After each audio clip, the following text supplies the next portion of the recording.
कल हमने आपको क्या बताया था कि जो मादा जनन चक्र है उसका मुख्य भाग क्या है, स्त्री केसर है। और उस स्त्री केसर का एक फूली हुई संरचना था जिसे हमने क्या कहा था, अंडाशय कहा था। और बताया था कि अंडाशय में बीच में एक स्थान होता है जिसे क्या कहा जाता है, प्लेसेंटा कहा जाता है। और उस प्लेसेंटा पर क्या लगे होते हैं, बीजांड लगे होते हैं, ओव्यूल लगे होते हैं। आज हमें इसी बीजांड के बारे में पढ़ना है। क्या पढ़ना है, बीजांड के बारे में पढ़ना है। तो अगर बीजांड की संरचना देखें तो देखो यहाँ पर क्या होगा, प्लेसेंटा होगा। यहाँ क्या होगा, वास्तव में प्लेसेंटा होगा और उसी प्लेसेंटा से क्या है, बीजांड लगा हुआ। इस बीजांड में प्लेसेंटा से बीजांड का जो भाग जुड़ा होता है उसे क्या कहा जाता है, बीजांड वृत्त कहा जाता है। क्या कहा जाता है, बीजांड वृत्त या फ्यूनिकल कहा जाता है। इसके अलावा इस बीजांड में अगर देखा जाए तो इसकी कितनी परत है, तो बाहरी परत है। उसमें से एक बाहरी परत क्या कहलाती है, बाह्य अध्यावरण कहलाती है। क्या कहलाती है, बाह्य अध्यावरण कहलाती है, आउटर इंटेगुमेंट कहलाती है। और दूसरी जो परत है ये वाली परत यानी दूसरी परत जो है बीजांड को घेरे हुए, उसे क्या कहा जाता है, आंतरिक अध्यावरण। क्या कहा जाता है, आंतरिक अध्यावरण यानी इनर इंटेगुमेंट। ठीक है।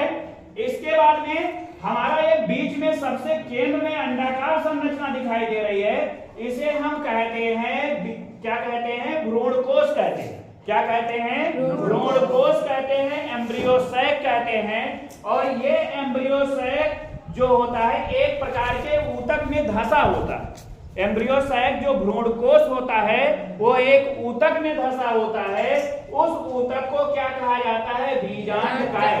क्या कहा जाता है, बीजांडकाय। यहाँ पर क्या होगा, एक ऊतक होगा, उस ऊतक को क्या कहेंगे, बीजांडकाय या न्यूक्लियस कहते हैं। क्या कहते हैं, बीजांडकाय या न्यूक्लियस कहते हैं। ये इसके अलावा अगर देखा जाए तो ये जो आंतरिक अध्यावरण है और बाह्य अध्यावरण है, इसमें क्या होगा, जो बीजांड का सबसे शीर्ष भाग होता है वहां पर आंतरिक और बाह्य अध्यावरण क्या होता है, अनुपस्थित होता है।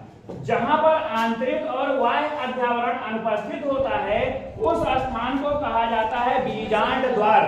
क्या कहा जाता है, बीजांड द्वार कहा जाता है, यानी माइक्रोपाइल कहा जाता है। इस बीजांड द्वार के अपोजिट में, इस बीजांड द्वार के अपोजिट में क्या होता है, निभाग होता है, यानी इसे क्या कहते हैं, चलाजा कहते हैं। क्या कहते हैं, निभाग या चलाजा कहते हैं। ठीक है। यानी हम ऐसे कह सकते हैं कि जो हमारा अध्यावरण है और ये जो न्यूक्लियस है यानी बीजांडकाय है, इन दोनों के जंक्शन पर, इन दोनों के जंक्शन पर क्या पाया जाता है, निभाग पाया जाता है, चलाजा पाया जाता है। अब इस चित्र में आप अगर देख रहे होगे तो निभाग ऊपर दिखाई दे रहा है। वास्तव में ये निभाग जो होता है ये नीचे होता है और ये जो बीजांड द्वार होता है ये कहाँ होता है, ऊपर होता है। लेकिन ये जो हमारे पास बीजांड बना हुआ है जो आप देख रहे हो, ये क्या है, मोस्ट कॉमन टाइप ऑफ क्या है, ओव्यूल है।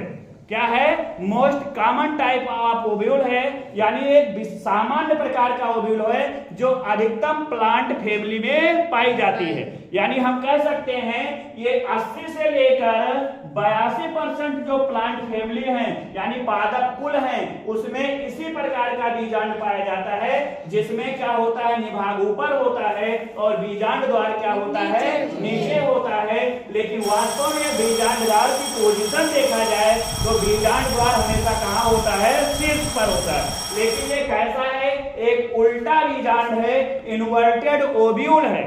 ठीक है, क्या है, उल्टा बीजांड है, इन्वर्टेड ओव्यूल है, जिसका बीजांड द्वार कहाँ आ चुका है, नीचे आ चुका है। इसके अलावा ये देखते होंगे आप, यहां से एक संरचना दिखाई दे रही है। इस संरचना को हम क्या कहते हैं, संवहन ऊतक। ये संवहन ऊतक क्या कहता है, ये प्लेसेंटा से जो पोषक पदार्थ होते हैं उनको ग्रहण करता है और बीजांड को क्या करता है, उपलब्ध कराता है। ठीक है। इसके अलावा देखते होंगे ये जो अध्यावरण है इसकी कुछ अतिवृद्धि अध्यावरण की जो अधवृद्धि है, या हम कहें समूहन ऊतक की अधवृद्धि है, और ये जहां पर समाप्त होता है उस स्थान को क्या कहते हैं? रैफे कहते हैं। क्या कहते हैं? रैफे कहते हैं। और ये जो बीजांड है, इस बीजांड को हम क्या कहते हैं? मादा युग्मकोद्भिद कहते हैं, फीमेल गैमेटोफाइट कहते हैं।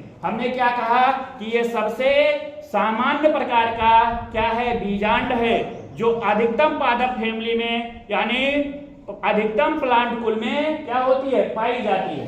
ठीक है, ये मोस्ट कॉमन टाइप